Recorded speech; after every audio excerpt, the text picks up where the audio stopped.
Oi, turma, tudo bem? A aula de hoje, estrutura e função, não. Oi, turma, tudo bem? A aula de hoje, estrutura de aminoácidos e proteínas. Os aminoácidos apresentam um carbono central, ou também chamado de carbono alfa, tá? E nesse carbono alfa, a gente tem 4 ligantes diferentes. Esses ligantes são, então, um hidrogênio, um grupo amino, um grupo carboxila e a cadeia lateral. Então agora falando um pouco mais sobre a estrutura dos aminoácidos. Então o que vai diferenciar um aminoácido do outro é exatamente a cadeia lateral. Tá? Então a gente tem aminoácidos com cadeias laterais mais simples, como a glicina, por exemplo, cuja cadeia lateral é um hidrogênio. E a gente também tem aminoácidos que têm cadeia lateral mais elaborada. Nós temos nas nossas proteínas 20 diferentes aminoácidos formando essas proteínas. É muito importante também a gente nunca esquecer que a cadeia lateral é o que vai definir a natureza do aminoácido, tá? Então, por exemplo, se ele vai ser polar ou apolar. Isso é bem importante depois para a gente entender a estrutura da proteína, porque, obviamente, né, dependendo dos aminoácidos que compõem uma proteína, a gente vai ter estruturas diferentes. Então, existem algumas formas de classificar os aminoácidos. As formas mais comuns, tá? A primeira classificação seria em relação à polaridade. Então a gente teria os aminoácidos apolares e os aminoácidos polares. Então a gente tem aqui alguns exemplos de aminoácidos apolares, né? Como eu já tinha comentado antes ali, a glicina, que seria o aminoácido mais simples. A gente tem a alanina, valina, leucina e isoleucina. Esses três últimos são os aminoácidos de cadeia ramificada, tá? Temos a metionina, que tem como diferencial ter um átomo de enxofre na sua cadeia lateral. Temos a prolina, que é um aminoácido um pouquinho diferente, porque a cadeia lateral é o único caso, né, onde a cadeia lateral ela se une com o grupo amino, tá? Então vocês podem ver na estrutura. E temos ainda dois aminoácidos aromáticos, né, que são, no caso, a fenilalanina e o triptofano.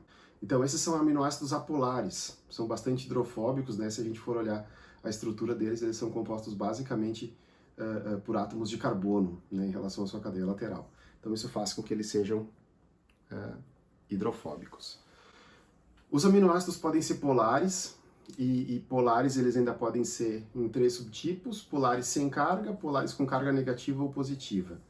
Tá? Então, os aminoácidos polares, eles são hidrofílicos, né? Então eles conseguem interagir com a água, e a gente tem nesse primeiro grupo desses polares que não tem carga, né? Então a gente tem, por exemplo, alguns que têm uma hidroxila na sua cadeia lateral, como por exemplo serina, treonina, tirosina. E outros aminoácidos, então, que compõem esse grupo: cisteína, asparagina e glutamina. Tá? Então todos esses são aminoácidos polares sem carga. Aminoácidos polares que têm carga negativa, a gente tem principalmente o aspartato e o glutamato, e com carga positiva, a gente tem a lisina, arginina e histidina. Tá? Então esses são os aminoácidos que compõem, que formam as nossas proteínas. Existe uma outra forma de classificar os aminoácidos que é bastante importante, que é em relação ao fato de que a gente consegue produzir alguns desses aminoácidos. Então a gente tem vias metabólicas que são usadas para produzir alguns desses aminoácidos e outros não. Então, aqueles aminoácidos que a gente não consegue produzir, que a gente precisa obter da dieta, são chamados aminoácidos essenciais. E aqueles que a gente consegue produzir são aminoácidos não essenciais. Os aminoácidos essenciais estão listados aqui, né? Então a gente tem, de novo, aí os 3 aminoácidos de cadeia ramificada: valina, leucina e isoleucina. A gente tem a fenilalanina, que é um aminoácido bem importante, também precursor aí para várias coisas. Temos o triptofano, lisina, histidina, metionina e treonina. Então esses são aminoácidos que a gente não consegue produzir, tá? Por isso são aminoácidos essenciais. A gente tem também na lista a arginina, que está ali marcada. A arginina não é necessariamente um aminoácido essencial, tá? Porque a gente acaba produzindo arginina, no entanto, em algumas situações a gente não consegue produzir arginina suficiente, e aí ela é considerada por alguns autores como um aminoácido essencial. Vocês também podem encontrar na literatura, em outros materiais, aminoácidos semi-essenciais ou condicionalmente essenciais, que no caso seriam aminoácidos que se comportam dessa forma, certo? Então que eles, em algum momento, por causa de alguma doença, de alguma situação, eles não conseguem ser produzidos em quantidade suficiente. Então o que são as proteínas? Tá? As proteínas são polímeros, são moléculas grandes, macromoléculas lineares e são compostas por aminoácidos. Elas têm função muito diversa no nosso corpo, então a gente tem proteínas aí exercendo as funções mais variadas, que a gente vai falar um pouquinho mais para frente. Então, basicamente, o que vai fazer com que uma proteína seja de tal forma, seja de tal tamanho e tenha tais características estruturais é a composição dos aminoácidos que formam essa proteína. Tá? Falando agora um pouco sobre a estrutura da proteína, de como os aminoácidos vão interagir para formar essa proteína, então a gente tem uma ligação que é bastante famosa, tá? A gente chama de ligação peptídica. Então o que vem a ser a ligação peptídica? É aquela ligação entre dois aminoácidos, tá? E é a ligação entre os aminoácidos que vai formar a proteína. Essa ligação ela vai acontecer sempre entre o grupo amina de um aminoácido com o grupo carboxila de outro aminoácido. Tá? Então é uma ligação entre a carboxila e a amina de aminoácidos diferentes. Então, dito isso, a gente vai passar agora para a estrutura da proteína. Tá? Então, como é que é a estrutura da proteína? A gente tem uma divisão, tá, na estrutura da proteína, que é a estrutura primária, secundária, terciária e quaternária. Tá? A estrutura primária, então, que é a mais simples, ela é formada a partir da sequência de aminoácidos de uma proteína, de uma molécula de proteína. Tá? Então, lembrando, né, o que a gente acabou de ver ali da ligação peptídica, então a gente vai ter sempre na ligação peptídica o grupo amino de um aminoácido ligando com o grupo carboxila de outro. Tá? Então a gente tem, no caso da estrutura primária da proteína, simplesmente uma sequência de aminoácidos, como vocês podem ver nessa figura, né? Então a gente tem ali os aminoácidos todos ligados. É interessante lembrar também, ressaltar, que a gente tem sempre numa sequência de aminoácidos, né, numa proteína, uma porção N-terminal e uma porção C-terminal. Tá? O que é isso? A porção N-terminal é aquela que tem o grupo amino livre, e a porção C-terminal é aquela que tem o grupo carboxila livre na ponta. Então, a partir da estrutura primária, a gente vai ter as próximas, tá? Depois da primária, a gente tem a estrutura secundária. O que é estrutura secundária? Na estrutura secundária, a gente tem um arranjo, uma disposição espacial da espinha dorsal da cadeia de aminoácidos. O que seria a espinha dorsal? A espinha dorsal, como está marcado nessa figura, tá? Ali marcado nesses retângulos, ela é formada pelas ligações peptídicas que unem os aminoácidos, tá? Existem algumas formas importantes da estrutura secundária. Tá? As duas formas importantes que a gente deve destacar aqui, que vocês vão ouvir falar aí em outros momentos, é a alfa-hélice, tá? Então, onde esse dobramento da espinha dorsal dessa cadeia peptídica vai fazer uma forma que parece um caracol, né? Então, a gente chama isso de alfa-hélice, certo?